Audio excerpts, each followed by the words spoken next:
Bonjour à tous et bienvenue dans cette nouvelle émission Un jour à Réal. Un jour à Réal, c'est l'émission qui met en lumière les vidéastes français. Et aujourd'hui, on reçoit Philippine de Philéo Productions. Philéo Productions, c'est quoi? Philéo Productions, c'est ça.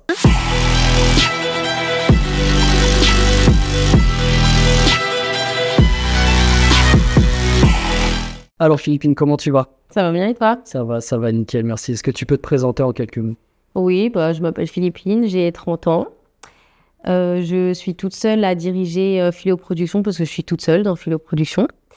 Et parfois je travaille avec mon mari, donc je suis toute seule à demi, mais voilà. Et je fais de la photo, de la vidéo, principalement. Parfois je touche à 2-3 petits trucs en plus, mais bon, c'est vraiment des petits à côté. Et je travaille principalement, en ce moment je fais principalement du mariage, mais je peux toucher à tout. Voilà, ça peut être du contenu pour des sociétés, ça peut être du contenu pour les réseaux sociaux, ça peut être des shootings de famille, des portraits de grossesse, ou tout autre projet en fait. D'accord. De l'événementiel. T'es pas niché dans un truc en particulier, quoi. Normalement non. En ce moment oui, parce que comme je suis devenue maman il n'y a pas très longtemps, j'ai un petit peu resserré, on va dire, ce que j'ai accepté comme contrat ou pas, puisqu'au niveau emploi du temps, enfin voilà, d'une manière pratique, c'est ce qui me correspond le mieux pour le moment. C'est pour ça que je fais principalement du mariage. Ça fonctionne par saison, donc c'est très bien. C'est ce qui me convient très bien. Je travaille aussi avec un hôtel à côté tout au long de l'année. Donc dis-moi Philippine, Ouais. qu'est-ce qui t'a poussé à devenir vidéaste, photographe? Est-ce qu'il y a eu un élément déclencheur là-dedans qui t'a donné envie de te lancer? Alors, c'est pas quelque chose que j'avais personnellement calculé. J'ai fait une école de journalisme. Et l'école de journalisme que j'ai fait, donc c'est l'IEJ, pour ceux qui connaissent, à Paris, donc l'Institut européen du journalisme. Et je ne saurais pas dire aujourd'hui, mais en tout cas à l'époque, c'était la seule école de journalisme qui proposait ce que là je vais présenter.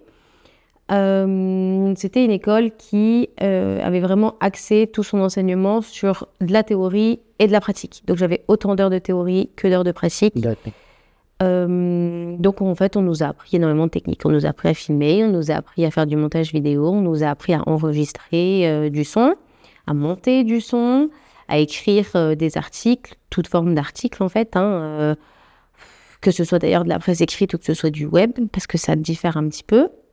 On nous a appris à monter des émissions radio, des émissions télé, à faire de la présentation plateau, enfin plein de choses en fait. Et c'est un petit peu ce qui a mis le pied à l'étrier pour commencer déjà dans l'audiovisuel. Les premières semaines où j'étais dans cette école, je pense grâce à tout ce côté pratique, j'ai su que j'étais à ma place, que je kiffais grave ce que j'étais en train de faire.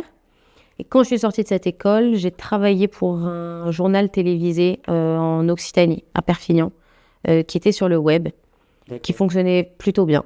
Pour l'époque, ça fonctionnait vraiment pas mal. Il y avait plusieurs centaines de milliers de vues, je crois, à l'époque. Il faudrait vérifier, mais c'était sur Facebook. Et la personne qui a lancé ça avait déjà un petit réseau, donc forcément, ça a aidé. Mais voilà, j'étais réal, en fait, à ce moment-là, sur ce JT.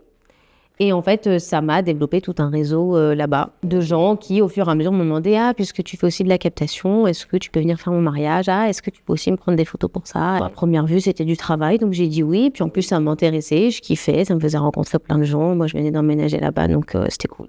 Ok. Et voilà, grosso modo, c'était un peu ça. C'est intéressant en tout cas de voir à quel point une école de journalisme peut te permettre de toucher à ces postes en fait, à ce large panel, surtout sur le plan technique, parce que c'est vrai que on peut avoir certains a priori et se dire école de journalisme, c'est très axé sur le côté presse, le côté reportage, le côté écriture, mais c'est vrai qu'on pense pas forcément à l'aspect technique du truc et au final j'en déduis par rapport à ce que tu me dis que c'est plus l'aspect technique, toi qui t'as attiré. Ah ouais, carrément. Tu t'es balancé dans ce côté réel, ce côté passer aussi derrière la caméra. Je pense que tu as dû passer devant. Bon, c'était il y a une dizaine d'années, mais ouais. Ok. Je sais peut-être vieille en disant ça. C'est horrible. Le temps Il y a passe. une dizaine d'années, j'ai dit. Ouais. Ouais, déjà une dizaine d'années, c'est quelque chose. Hein.